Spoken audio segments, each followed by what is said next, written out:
Hi everybody, Martha here, and I want to let you know what I read in February. I read some good stuff, some okay stuff, and a lot of stuff in between.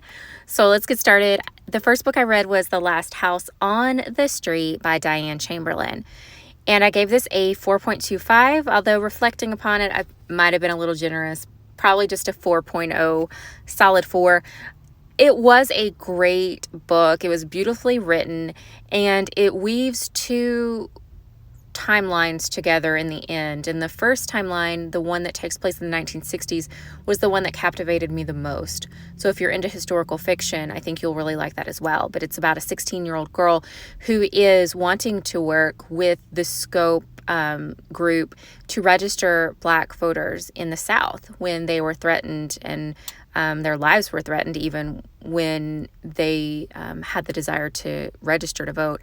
Anyway, and this girl is white, and so she's experiencing for the first time just a small taste of what the people who she's trying to help register actually live an everyday life. So I found that narrative very captivating. And then our current modern day narrative is about a woman who's built a home with her husband, but her husband mysteriously falls and slips and dies. And then she starts to receive a lot of threatening letters and lots of stuff goes on that's spooky and things like that. I wasn't super pleased with how everything tied up in the end. It was a little too neat for me, but it was still great.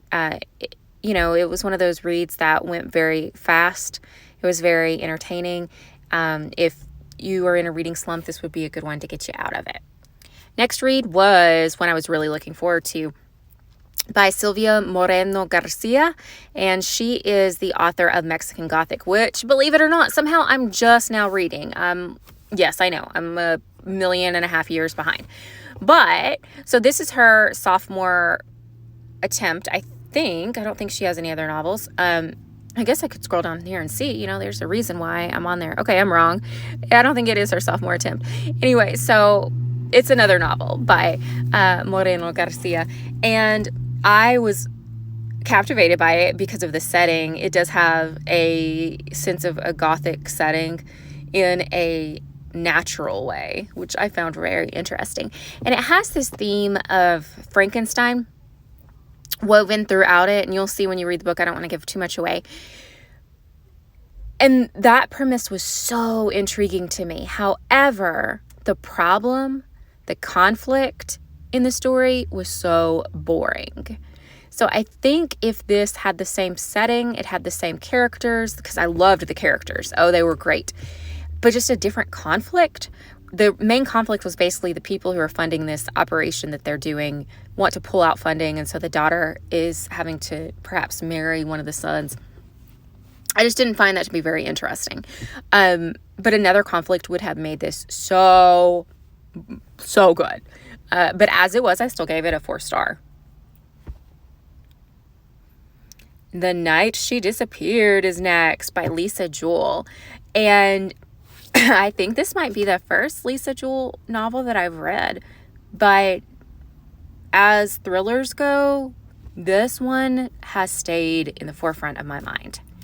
Usually thrillers are not going to get 5 stars for me because, they're fun to read, they're entertaining, but are they going to stick with me and change my life? Usually not. And I'm not going to say this one has changed my life, but it has stuck with me. I don't know if you're like me, but when I read thrillers, a lot of times I'll enjoy them, but then I cannot remember. I can't tell you what they're about a month from now. But this one, we're also following dual timelines, which I love, in case you couldn't tell. And it also has a Gothic element to it, which I love, in case you couldn't tell. But the way the characters are developed and the pacing of this is so intriguing. Like, I definitely want to check out more of Lisa Jewell's works because if you love a good thriller, check this one out. Next is one that I did not finish. Okay, nothing wrong with this book. It's The Cutting Season by Attica Locke. And I was recommended this by someone on the internet, and I think it has such an interesting premise. It's set on an old plantation that has been turned into a tourist attraction, but there's a murder that happens. The thing is, I'm not really invested in the murder. Like, this sounds bad. Like, I don't really care about the person who was murdered. I also don't really care about the people who are trying to solve it. I just couldn't get into it. I was listening to the audiobook version. Maybe that was the issue. Maybe I should have tried to actually read the print novel. But about 60% in, I thought, I'm just not. And so I didn't. Like I said, nothing wrong with it. If I had finished it, it would probably have gotten a 2 or 3. I just didn't want to finish it. All right. And then we've got Finlay Donovan Knocks Him Dead. It's the second in the Finlay Donovan series. And I was so looking forward to this because the first one was so much fun. This one missed the mark, though. Sorry to say, there was just something missing. Like, the first Finlay Donovan book had this charm and just this sense of naivete in it.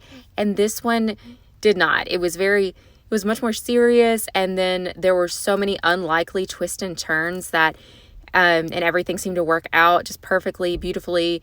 It just, nope, didn't do it for me. For some reason on my Goodreads, I still gave it a 3.5. I must have been feeling nice that day. I think it's a solid 3. That being said, would I read the number 3 in the series?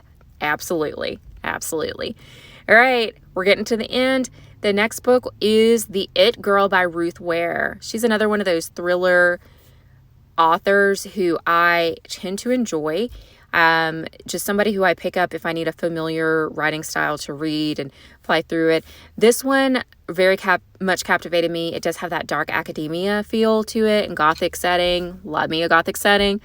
And it's got the dual timeline. Again, love a dual timeline. This one, though, was a little flat and bland with a lot of the character just sitting there thinking, who did it? Who did it? I wonder who did it. Could he have done it? I wonder if he could have done it. If we had edited it, say that 5 times fast, then it could have been a lot better than it was. Probably still not a 5, but it's a 3 for me. Again, I give it a 3.5 apparently in my review. I think I'm going to go back and edit it. It's just a 3. It's just a 3. All right, next to last one is This Time Tomorrow. I did listen to this on audiobook, and perhaps I shouldn't have. I don't know. Because this did not captivate me as much as I think it could have. And it could have been because when I listen to audiobooks, a lot of times I'm multitasking, right? Like, doesn't everybody do that? I was either driving or doing the dishes or, stuff like that. And I think if I had stopped and really thought about what was being said, I would have maybe have given it a 5-star. I don't know. I ended up saying a 3.5 rounded up to a 4. It does have a time traveling element in it, which I love. And it grapples with the themes of if you could go back in time and really appreciate the people who were around, how would you do that? And what would that look like? And definitely pulled on some heartstrings. Definitely, if you are going through any sort of loss of a parent or have experienced that, that's a trigger warning for this book. But I think it was a solid read. It could have done more to get me invested, I think, or maybe it was just me not focusing. All right, and then my last read for February was this crazy little thriller, I think horror, I don't know, probably horror, Comfort Me with Apples. And oh my goodness. Okay, so this took me about an hour to read, so it is definitely a short novella. And I gave it a 4.25. A lot of people were saying how gross and creepy it was. Now, I thought it was creepy, but not like it didn't give me goosebumps or like I could have read it in the dark alone. To me, it wasn't that bad. Maybe my creep factor's off. I don't know.